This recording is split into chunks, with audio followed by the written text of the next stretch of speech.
Hello everyone, आज मैं आपके साथ एक न्यू फैन फिक्शन शेयर करने वाली हूँ। ये फैन फिक्शन मैंने किसी के बर्थडे प्रेजेंट के तौर पर लिखा है एंड जो मुझे ये एफएम लिखने के लिए बोला था उन्हें सच में मैं थैंक यू बोलना चाहूँगी, क्योंकि वो मेरे साथ शुरुआत से जुड़ी हुई हैं, जो मेरी सब्सक्राइबर हैं। तो सच में उन्होंने मुझे बहुत सपोर्ट किया है। जब आई थिंक मेरे 27 या आई थिंक मुझे नहीं पता, शायद इतने ही सब्सक्राइबर थे, तब से वो मेरे साथ हैं। एंड आज उनका बर्थडे है, तो सबसे पहले मैं उन्हें हैप्पी बर्थडे विश करना चाहूँगी। एंड मैं उनके लिए ये फ़ैन फिक्शन लिख रही हूँ। उन्होंने कहा कि उन्हें बर्थडे प्रेजेंट में एक फ़ैन फिक्शन चाहिए, वन शॉट तो आई थिंक मुझे नहीं पता ये बनेगा या नहीं बनेगा, लेकिन हाँ, ये फ़ैन फिक्शन मैं उन्हीं के लिए लिख रही हूँ। ओके, तो मैं इसका फर्स्ट वार शेयर करने वाली हूँ। फ़ैन फिक्शन का जो नेम है वो है आई फाइंड यू। ओके, तो इसका फर्स्ट पार्ट चलो शुरू करते हैं। तो सबसे पहले हमें एक लड़की को दिखाया जाता है जिसने वाइट कलर की शर्ट, ब्लैक कलर की पैंट एंड एक लॉन्ग कोट पहना हुआ था। एंड वो भागते हुए, जब बोल सकते हैं, एक बिल्डिंग के अंदर एंटर करता है। एंड वो जैसे ही एंटर करता है तब वहाँ पर हम एक गर्ल को देखते हैं जिसका नाम सुशी था। एंड वो वहाँ पर खड़ी हुई थी एंड वो दिखने में भी ब्यूटीफुल थी। मिशी जैसे ही पीछे टर्न होती हैं तब उसने सामने एक बॉय को देखती हैं, ऊपर से नीचे तक। एंड वो बोलती हैं कि तुम सच में अगली क्या कर रहे थे तुम, हाँ इतना लेट कैसे कर सकते हो, एक तो तुम ये क्या पहन के आते हो, मुझे तो समझ में नहीं आता। एंड ऊपर से ये तुम्हारे बाल, हाँ तुम्हारे लुक को क्या हो गया है। तो जो सामने पर्सन खड़ा हुआ था वो बोलता है वो मैं। तो मिशी बोलती है चुप करो तुम एंड जल्दी से ये फाइल लो एंड जाओ यहाँ से, तुम्हें पता नहीं है बॉस कितना गुस्सा करते हैं। ये सुनने के बाद जो सामने खड़ा हुआ लड़का था जिसकी एज लगभग 20 साल थी, वो बोलता है हाँ हाँ ठीक है। एंड वो जल्दी से उन फाइलों को लेता है एंड फाइलों को लेकर वो अपने डेस्क पर जाकर बैठ जाता है एंड फाइल को ओपन करके अपने काम को करने लगता है। जैसे ही उसकी फाइल का काम कंप्लीट होता है वो अपने लैपटॉप को ओपन करता है। एंड जैसे ही वो ओपन करता है तब उसके जो बोल सकते हैं मिरर था उसमें वो अपनी फ़ोटो को देखता है। एंड अपनी पिक्चर को देखने के बाद वो उसे टच करता है, क्योंकि उसके फेस पर बोल सकते हैं एक बहुत बड़ा निशान था कट का, जो कि बहुत ही गंदा बना रहा था उसके फेस को। लेकिन वो सामने वाला पर्सन थोड़ी सी एक स्माइल करता है, जैसे कि उस स्माइल के अंदर कोई भी पेन नहीं था, बस एक बोल सकते छोटी सी स्माइल थी। एंड फिर वो लैपटॉप को अच्छे से अपने काम करता है लैपटॉप पर। एंड काम करने के बाद वो देखता है तो ऐसे ही उनका लंच टाइम होता है। लंच टाइम कंप्लीट हो जाने के बाद फिर रात हो जाती है एंड रात के अब 9 बज चुके थे। फिर जो मिस थी वो आती है एंड बोलती है काम ओवर हो चुका है एंड जाओ तुम। जो पर्सन था सामने वाला वो जाता है एंड तभी मिस उसे रोकती है और बोलती है रुको वीजिंग। वीजिंग जब वॉइस सुनता है तब पीछे टर्न होकर देखता है और बोलता है यस मिस। तो मिस बोलती है कि देखो इस टाइम बहुत लेट हो गया है एंड मुझे एक अर्जेंट पार्टी में जाना है, तो तुम जाकर बॉस को पिक करके लेके आओ। ये सुनते ही जो वीजिंग था वो शॉकिंग आई से देखता है और बोलता है व्हाट, बॉस को? तो मिस शी बोलती हैं कि हाँ बिल्कुल बॉस को। एंड वैसे भी तुम कुछ खास तो हो नहीं, वैसे भी तुम्हारी शक्ल देखकर तो कोई भी डर जाएगा, तो जाकर तुम चुपचाप बॉस को पिक करके लेके आओ, क्योंकि तुम तो जानते हो हमारे बॉस को ब्यूटीफुल गर्ल से पता नहीं क्यों एलर्जी है। हाँ, एंड तुम जाओ, क्योंकि तुम ही सूटेबल होने लाने के लिए पता नहीं क्यों उन्होंने तुम जैसे को यहाँ पर काम पर लिख लिया। ये सुनने के बाद वीजिंग अपने फेस को नीचे कर लेता है। मिस शी बोलती है अब मेरा मुंह क्या देख रहे हो, जाओ यहाँ से जल्दी से। एंड फिर मिस शी वीजिंग को होटल का एड्रेस सेंड कर देती है। वीजिंग अपने बोल सकते हैं सैड फेस के साथ वहाँ से चला जाता है एंड फिर वो अपने फेस को टच करता है एंड जो उसकी आंखों पर चश्मा लगा हुआ था उसे भी ठीक करता है और बोलता है मैं तो अगली हूँ क्या करूँ, लेकिन ये लोग मुझे बार बार ऐसे बोलते क्यों हैं। एंड वीजिंग अपने सैड फेस के साथ ही ऑफिस से बाहर आता है एंड जैसे ही वो ऑफिस से बाहर आता है तब उसके सामने एक कार खड़ी हुई थी। उसका ड्राइवर बोलता है हेलो मिस्टर वी, आपको बैठना होगा, मैं आपको होटल तक ले चलता हूँ। मुझे मिस जी ने बोल दिया था कि आपको वहाँ पर लेकर जाना है बॉस को पिक करने के लिए। वीजिंग बोलता हाँ ठीक है। इसके बाद वीजिंग जाकर चुपचाप कार में बैठ जाता है एंड वो विंडो से बाहर देखने लगता है एंड कार जो था वो कार को ड्राइव करना शुरू कर देता है। वीजिंग कार के अंदर बैठा हुआ था एंड वो अपने मन में सोचता है कि सच में मैं अगली हूँ, हाँ सही कहा, मुझे कोई कैसे पसंद करेगा, लेकिन क्या सच में मैं ऐसा हूँ? ये बोलकर वो अपने फेस को टच करता है जहाँ पर उसके फेस पर एक कट लगा हुआ था। एंड वो उसे टच करके अपने मन में बोलता है क्या कर सकते हैं, मुझे ऐसा करना ही होगा। पता नहीं मुझे इन सब चीज़ों की वजह से यही क्यों करना पड़ता है। हाँ, एक नौकरी के लिए पता नहीं क्या क्या करना पड़ जाता है, लेकिन पता नहीं उस बॉस को क्या प्रॉब्लम है। हाँ, ऐसा पता नहीं क्यों है, वो उसे ब्यूटीफुल लड़कियों से प्रॉब्लम क्या है, और वैसे भी मैं तो लड़का हूँ ना, पता नहीं उसे ब्यूटीफुल लोगों से ही चिढ़ होती है। हाँ, क्या कर सकते हैं, चलो छोड़ो। हाँ, मैंने सुना है कि उनकी मदर की वजह से वो ब्यूटीफुल गर्ल्स या किसी भी चीज़ को पसंद नहीं करता है। चलो हम क्या ही कर सकते हैं। हाँ, ये सोचकर वी जिंग अपने मन में ही सोचता है एंड फिर वो बोलता है, वैसे बॉस है तो बहुत ही हॉट, मैंने उनसे ज़्यादा हैंडसम पर्सन नहीं देखा है। ये सोचकर वी जिंग स्माइल करता है और फिर वो उस दिन को याद करता है जब उसने पहली बार बॉस को देखा था। वी यिंग इंटरव्यू के लिए यहाँ पर आया हुआ था एंड वो बार बार अपने फेस को ही टच कर रहा था क्योंकि उसके फेस पर एक बहुत बड़ा सा बोल सकते कट का निशान था जो कि अब हील तो हो चुका था, लेकिन वो विंग के फेस को बहुत ही गंदा बना रहा था। एंड उसके ड्रेसिंग का सेंस भी बिल्कुल चंपू की तरह था एंड वो दिखने से बिल्कुल भी ब्यूटीफुल नहीं लग रहा था, लेकिन उसके फेस पर अगर थोड़ी सी चीज़ें कर दी जाएँ तो वो बहुत खूबसूरत लग सकता है, लेकिन शायद वो ऐसा करना नहीं चाहता था। वो जैसे ही मीटिंग हॉल के अंदर आता है तब उसकी बारी आती है एंड फिर उसका इंटरव्यू लिया जाता है।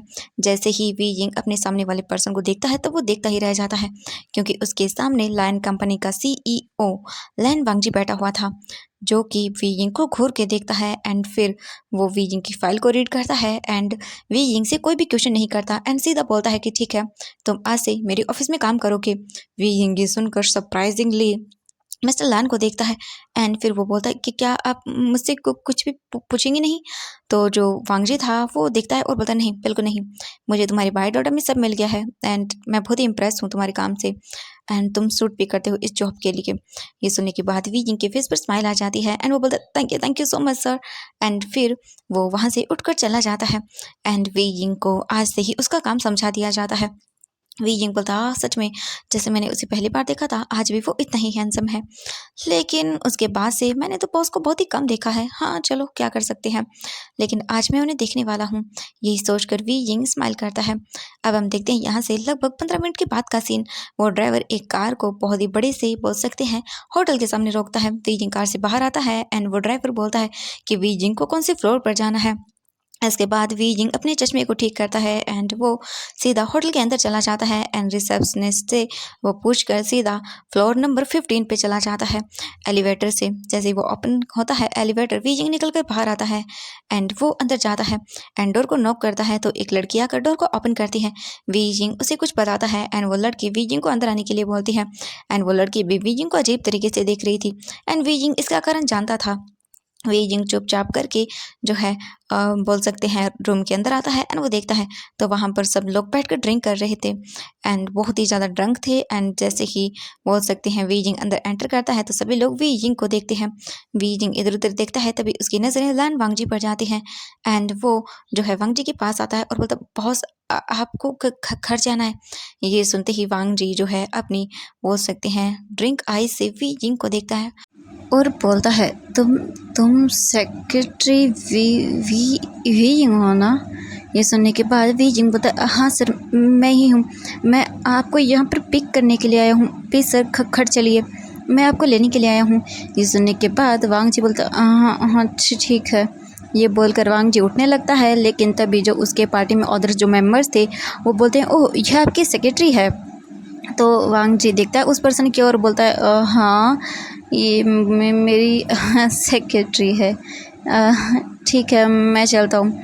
ये बोलकर वांगजी जाने लगता है, लेकिन वो उधर जो लोग वहाँ पर थे वो बोलते, अरे इतनी जल्दी क्या जा रहे हैं मिस्टर लैन, बैठिए ना प्लीज़, थोड़ी सी और ड्रिंक कर लीजिए।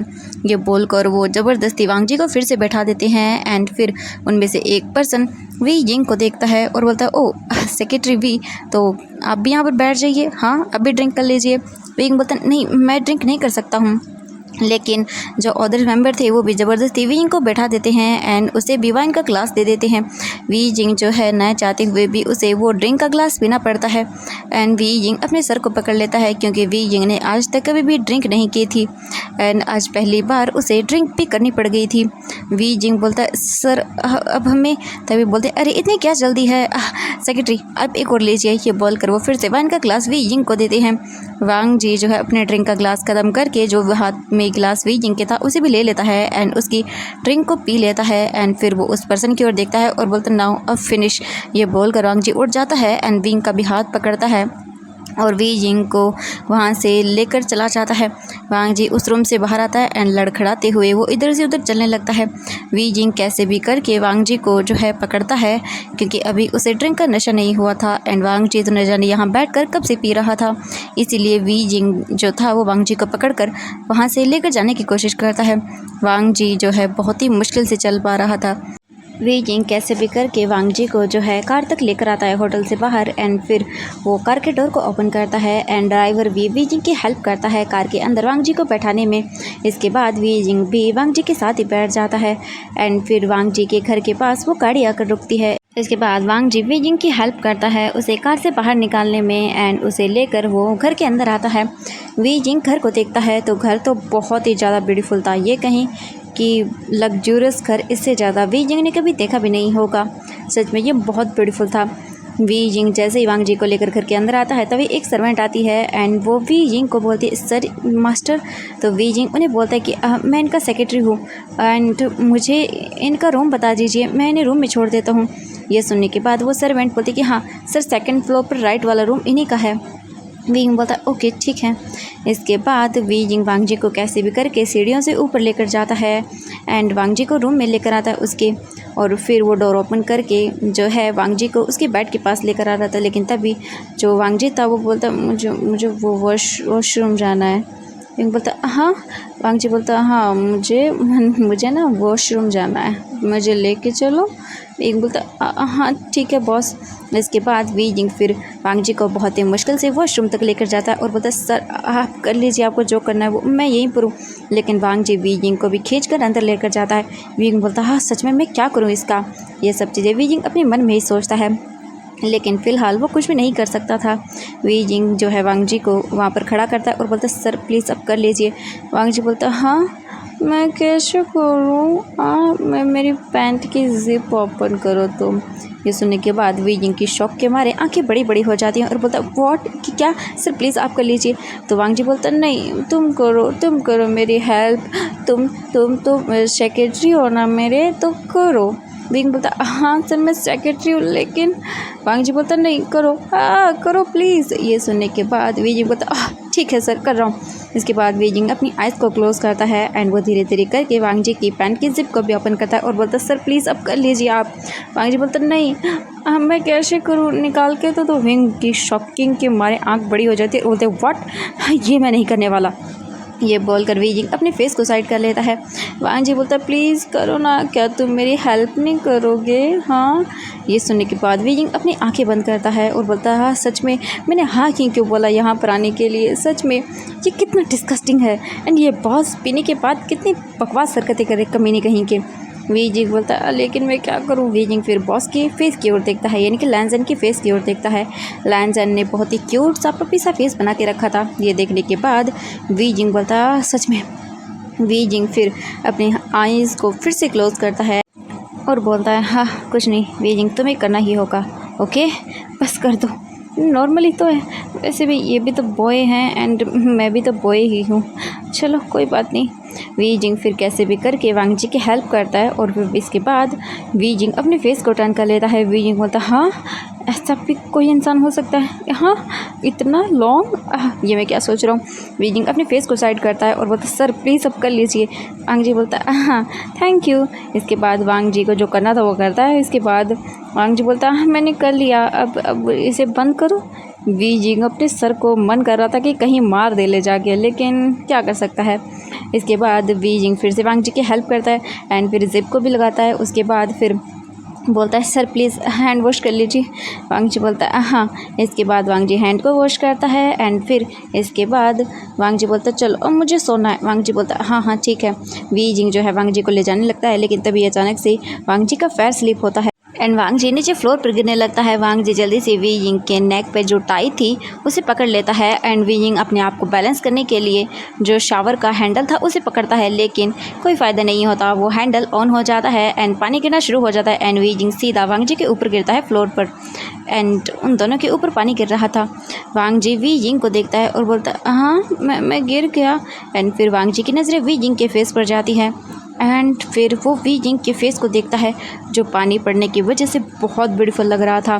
वी जिंग जो था वो बोलता सर एंड ये बोलकर वो उठने की कोशिश करता है, लेकिन वांग जी वी जिंग को नेक से पकड़ता है एंड अपने क्लोज कर लेता है, जिससे वी जिंग की हार्ट बीट बहुत ही फास्ट हो जाती है एंड वो वांग जी की आइज़ में देखता है। वांग जी इस वक्त पूरी तरह से ड्रंक था। वांग जी बोलता हाँ तुम कौन हो एंड वांग जी वी जिंग के फेस को टच करता है। वांग जी वी जिंग के फेस को देखता है और वो देखता ही रह जाता है क्योंकि वी जिंग बहुत खूबसूरत था। एंड वी जिंग के फेस पर बोल सकते हैं जो चोट का निशान था वो धुल गया था, यानी कि उसे मेकअप से किया गया था। एंड अब वी जिंग के फेस पर कोई निशान नहीं था एंड पानी पड़ने की वजह से वी जिंग बहुत खूबसूरत लग रहा था। वांग जी वी जिंग के फेस को दोनों हाथों में पकड़ता है और बोलता तुम कौन हो? हाँ, तुम कौन हो? वी जिंग कन्फ्यूजिंगली देखता है और बोलता हाँ मैं।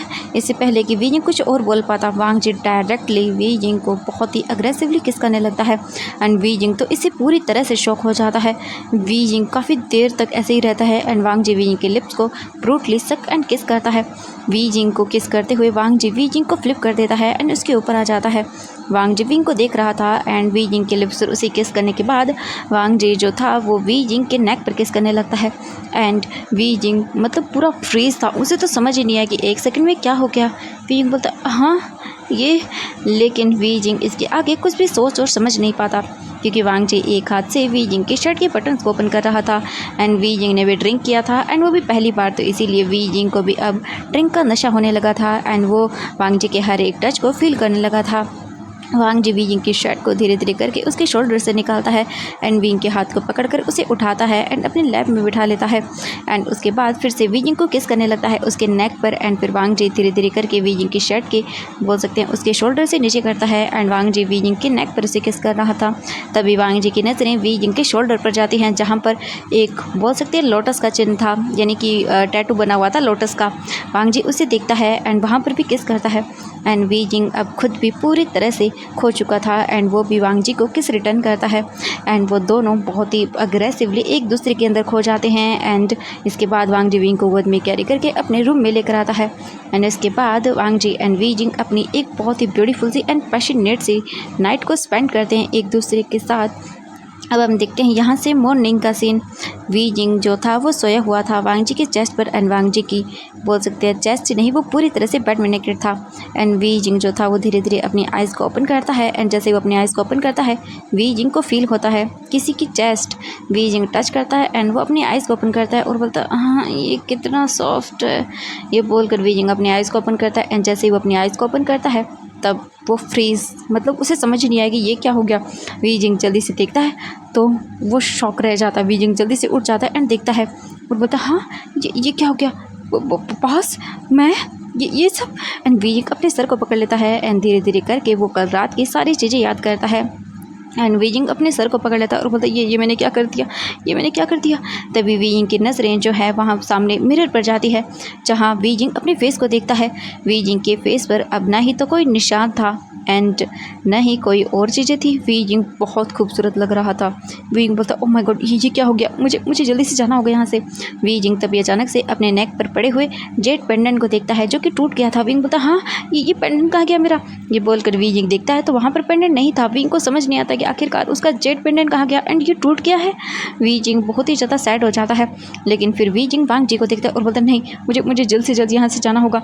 वी जिंग जल्दी से उठता है एंड वो अपनी कमर को पकड़ लेता है क्योंकि उसकी कमर में उसे बहुत पेन हो रहा था एंड वी जिंग कैसे भी करके उठता है एंड फिर वो एक बार फिर से अपने जेड पेंडेंट को देखता है, लेकिन उसके पास जो था मतलब वहाँ पर उसका जेड पेंडेंट नहीं था एंड वो टूट भी चुका था। वी जिंग बहुत ही सैड फील करता है एंड फिर वो अपने जेड पेंडेंट को वापस से अपने कपड़ों के अंदर छुपाता है, खुद भी अपने ड्रेसअप होता है एंड वो एक बार फिर से वांग जी को देखता है एंड वो जल्दी से वहाँ से भाग जाता है। अब हम देखते हैं यहाँ से 2 घंटे बाद का सीन। अब हम देखते हैं यहाँ से पूरे 2 घंटे बाद का सीन। वांग जी धीरे धीरे करके अपनी आइज़ को ओपन करता है एंड जैसे वो अपने आइज़ को ओपन करता है अपने सर को पकड़ लेता है और बोलता मेरा सर क्यों घूम रहा है। वांग जी उठता है एंड अपने आप को देखता है तो वो पूरी तरह से नेकेड था। वांग जी बोलता हाँ ये सब एंड मैं यहाँ पर कैसे आया। वांग जी कल रात की चीज़ें याद करने की कोशिश करता है, तभी उसे मतलब उस शावर वाली चीज़ें याद आती हैं एंड उसे धुंधला धुंधला जो है वो चीज़ें याद आती हैं एंड वांग जी के माइंड में बस एक ही चीज़ आती है कि वी जिंग के शोल्डर पर एक लोटस का टैटू है एंड वो बहुत ब्यूटीफुल है एंड उसके सामने वाला पर्सन वो भी बहुत खूबसूरत है, लेकिन वांग जी को उस पर्सन का फेस बिल्कुल भी क्लियर नहीं होता एंड वी जिंग वांग जी जो था वो सोचता है आखिरकार वो पर्सन कौन था। हाँ एंड वांग जी फिर उठता है, तभी अचानक से उसके हाथ में कोई चीज़ मतलब बोल सकते हैं चुभ जाती है। वांग जी देखता है तो ये क्या, ये तो एक जेड पेंडेंट का कोई टूटा हुआ टुकड़ा है। वांग जी उसे लेता है अपने हाथ में एंड देखता है और सोचता है ये किसका है। वांग जी फिर सोचते हैं हाँ हो सकता है ये उसी पर्सन का हो जिसके साथ उसने कल रात को अपनी नाइट स्पेंड की थी। वांग जी उसी जेड पेंडेंट को अपने हाथ में लेता है एंड वहीं चुपचाप करके बैठ जाता है एंड सोचने लगता है उसी जेड पेंडेंट को देखते हुए कि आखिरकार वो कौन हो सकता है। वांग जी इसी सब चीज़ों के बारे में ही सोच रहा था। अब हम देखते हैं यहाँ से पूरे 3 डेज़ के बाद का सीन। वी जिंग जो था वो अपने घर आता है। जैसे ही वो अपने घर आता है तो वो देखता है कि वहाँ पर उसका ब्रदर जियांग चेंग एंड उसकी चीज़ें थे। वी यिंग जो था वो अपने ऑफिस के लिए रेडी हो गया था एंड वो अपने रूम से ही बाहर निकला था। अपने रूम से बाहर निकलने के बाद वो हॉल के अंदर आता है तो देखता है कि उसका ब्रदर जियांग चेंग जो था वो बिल्कुल बहुत ही खूबसूरत तरीके से रेडी हो गया था एंड वो दिखने में बहुत ब्यूटीफुल लग रहा था। जियांग चेंग बोलता है वी यिंग मैं कैसा लग रहा हूँ हाँ, क्या आज वो मुझे एक्सेप्ट कर लेंगे मिस्टर लैन? हाँ मैं अच्छा तो लग रहा हूँ ना? वैसे भी खूबसूरत पर्सन को कौन मना कर सकता है। मैं तुम्हारी ही कंपनी में इंटरव्यू देने वाला हूँ। आई थिंक मुझे लगता है कि वो मुझे सिलेक्ट कर लेंगे, है ना? इतने ब्यूटीफुल पर्सन को कोई कैसे मना कर सकता है। ये देखने के बाद वी जिंग बोलता चैंग ये तुम क्या बोल रहे हो? मिस्टर लैन को प्रिटी बॉयज़ या गर्ल्स पसंद नहीं है। वो बिल्कुल भी ऐसे पर्सन को नौकरी नहीं देते हैं अपनी कंपनी में एंड बहुत ही कम लोग हैं जो मतलब ऐसे नौकरी करते हैं उनकी। तो ये सुनने के बाद जियांग चेंग विंग के पास आता है एंड वो बोलता है ओह अच्छा तो तुम क्या कहना चाहते हो कि वो तुम जैसे बदसूरत लोगों को ही नौकरी देते हैं हाँ। ये सुनने के बाद वी यिंग चुप हो जाता है एंड वो अपने फेस को टच करता है। वी यिंग ने फिर से मेकअप से अपने फेस पर उस निशान को बना लिया था जैसे वी यिंग के फेस पर ऐसा लगे कि जैसे मानो कट हो, लेकिन वी यिंग ने सिर्फ ये मेकअप से बनाया था क्योंकि वी जिंग अच्छे से जानता था कि उसे लैन कंपनी में जॉब चाहिए थी एंड देन उसने सुना था कि मिस्टर लैन को प्रिटी मतलब बोल सकते हैं लोग बिल्कुल भी पसंद नहीं है, तो इसीलिए उसने अपने फेस पर ये निशान बना लिया था एंड बाय चांस वी जिंग को वो नौकरी भी मिल गई थी क्योंकि विंग को पता था ये खूबसूरत लोग सच में मतलब वहाँ पर नौकरी नहीं ले सकते हैं, इसीलिए विंग ने यह सब किया था। एंड जो जियांग चेंग था वो बोलता है ओह सॉरी मेरे भाई, लेकिन मेरा तुम्हारा हर्ट करने का कोई मन नहीं था, बस मैं तो बस ऐसे ही बोल रहा था। क्या वो तुम जैसे क्या वो तुम्हें पसंद करते हैं? ये सुनने के बाद वी जिंग जो था वो अपने फेस को टच करने लगता है एंड उसे उस नाइट की बातें याद आने लगती हैं कि जिस दिन वांग जिविंग के साथ इंटीमेट हुआ था एंड वो उस डे को याद करता है एंड फिर वो बोलता है नहीं ऐसा कुछ भी नहीं है। ये सुनने के बाद जियांग चेंग बोलता है ओह सच में। तभी जियांग चेंग की नज़रें वी जिंग के गले में पड़े हुए उस जेड पेंडेंट पर जाती है। ये देखकर जियांग चेंग बोलता है हाँ ये कितना खूबसूरत है, ये मुझे चाहिए। वी जिंग बोलता है हाँ कि क्या? जियांग चेंग बोलता है तुम्हारे ये गले का जेड पेंडेंट एंड ये बोलकर जियांग चेंग वी यिंग के गले से उस जेड पेंडेंट को खींच लेता है जिससे उसका जो धागा था वो टूट जाता है एंड जियांग चेंग बोलता है ये बहुत सुंदर है एंड जल्दी से जियांग चेंग वहाँ पर नोट बनाता है एंड उस जेड पेंडेंट को अपने गले में पहन लेता है एंड बोलता है देखो ये मुझ पर कैसा लग रहा है। ये देखने के बाद वी यिंग बोलता है नहीं मैं ये तुम्हें नहीं दे सकता हूँ, ये मेरी मम्मा की लास्ट निशानी थी, मुझे ये चाहिए। ये सुनने के बाद जियांग चेंग जो है वो सैड सा फेस बनाता है एंड ड्रामा करते हुए बोलता है वी जिंग क्या तुम मुझे नहीं दे सकते हो? हाँ तुम बिल्कुल भी मेरे भाई नहीं हो, तुम कैसे कर सकते हो? हाँ बिल्कुल भी नहीं, तुम मेरे भाई हो ही नहीं। ये सुनने के बाद वी जिंग बोलता है नहीं चेंग ऐसा नहीं है, बस मैं इसीलिए बोल रहा था ये मेरी मदर का है, प्लीज़ मुझे ये। लेकिन जियांग चेंग रोने लगता है। इसे देखने के बाद वी जिंग के पास कोई और ऑप्शन नहीं था, इसीलिए वो बोलता ठीक है लेकिन बस आज के लिए तो मुझे इसे कल वापस कर दोगे ना? जियांग चेंग ये सुनता है तो बोलता हाँ पक्का प्रॉमिस करता हूँ मैं तुम्हें कल दे दूँगा। एंड वो जल्दी से उठता है एंड बोलता बाय मुझे मेरी जॉब के लिए जाना है एंड ये बोलकर वो चला जाता है। वी यिंग जो है वो देखता ही रह जाता है और बोलता है मेरी उस जेड पेंडेंट को गमा मत देना, मैंने बहुत संभाल कर रखा है उसे, पहले ही मिस्टर लैन की वजह से ये टूट गया है। मैं क्या करूं, सच में मेरा दिमाग ख़राब हो रहा है। लेकिन इसके बाद वी यिंग कुछ भी नहीं करता एंड वो चुपचाप उठता है एंड वो भी अपने ऑफिस के लिए निकल जाता है। तो एवरीवन आज के लिए बस इतना ही, मिलते हैं नेक्स्ट पार्ट में। आई होप कि ये फैन फिक्शन का फर्स्ट पार्ट आपको पसंद आया होगा, पसंद आया तो प्लीज़ वीडियो को लाइक चैनल को सब्सक्राइब कर दीजिएगा। तो मिलते हैं नेक्स्ट पार्ट में। आई होप कि आपको ये फैन फिक्शन पसंद आया। ओके मैं जल्द ही इसका नेक्स्ट पार्ट भी शेयर कर दूँगी। तो बाय बाय एवरीवन।